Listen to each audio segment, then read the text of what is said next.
You're watching Press TV's news review, where we look deeper into some of the top stories of the day. Stay tuned, everybody.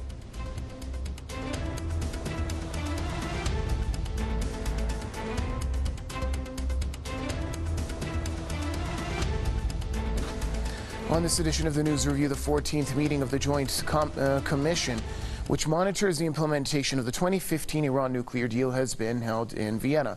Representatives from Iran, as well as the UK, France, Germany, Russia, China, and the European Union attended the meeting. No details have been released about the content of the talks. The United States withdrew from the deal, officially known as the Joint Comprehensive Plan of Action, in 2018 and imposed sanctions on Iran in violation of the accord. Tehran started scaling down its commitments a year later in response to Washington's pullout and failure of other signatories to fulfill their share of obligations. Iran has said its nuclear deal step-backs are reversible if other signatories find a way to relieve the economic pressure caused by the American sanctions. Okay, thank you.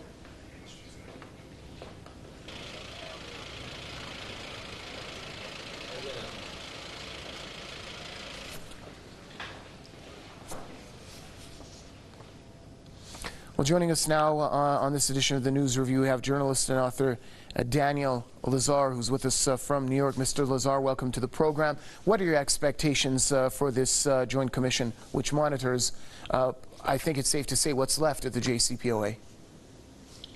Well, I think the Europeans are under intense conflict, intense pressure from the U.S. To rein in Iranian power across a broad front, and now they're taking aim at Iran's missile program. But there's no reason to think the missile program is anything other than defensive, and Iran has a good reason for mobilizing its defenses, given the enormous U.S. show of force in the Persian Gulf.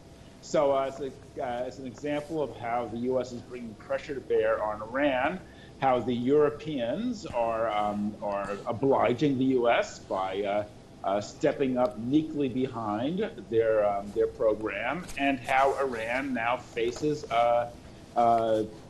opposition from all the industrial nations, from the U.S. to the EU. Political commentator Jason Unruhe also joins us now from Niagara Falls. Mr. Unruhe, I'd like to get to your perspective on what good could come out of this 14th meeting of the Joint Commission monitoring the JCPOA.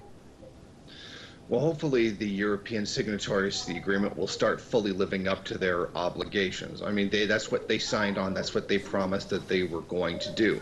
That if the United States were to unlawfully withdraw from the agreement, then they would make up whatever shortfalls that they would suffer as a result of the loss of the U.S. as a trade element.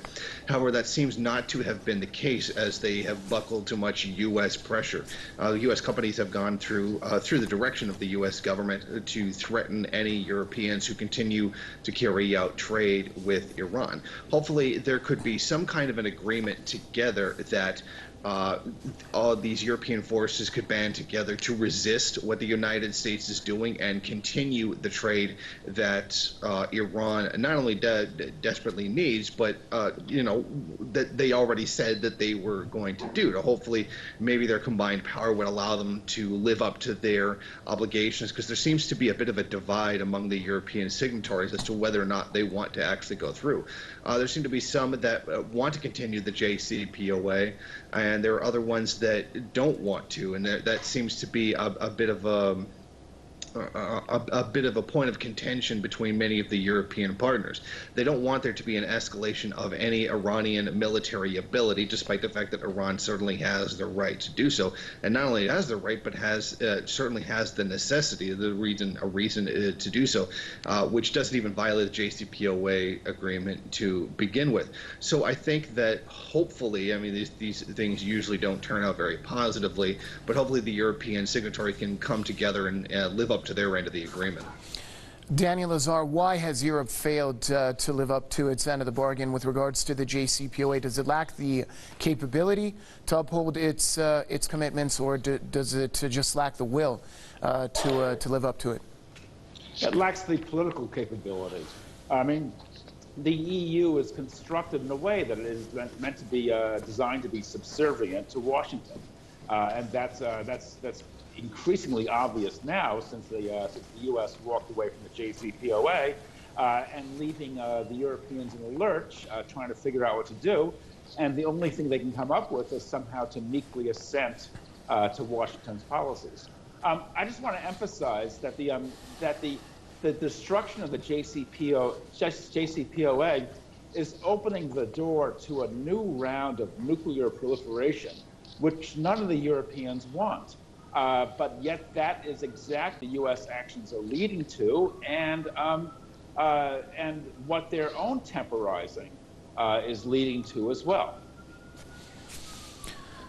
Jason Unruhe, your thoughts on the same question. Does Europe lack the capability to live up to its commitments, or, as many observers believe, it has not been wholeheartedly in the deal ever since the United States unilaterally pulled out of the JCPOA?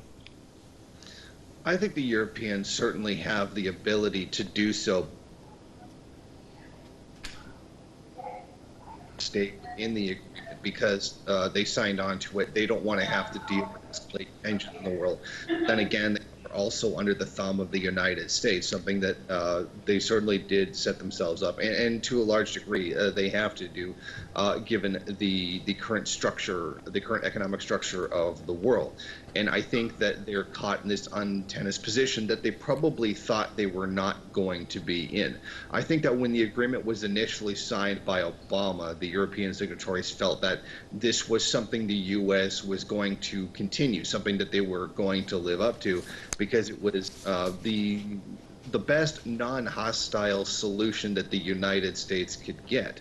And I think that the election of Donald Trump and this current U.S. administration has been very much a wild card with regards to many of the deals, trade agreements, and agreements like this around the world, and has thrown them into complete and utter chaos.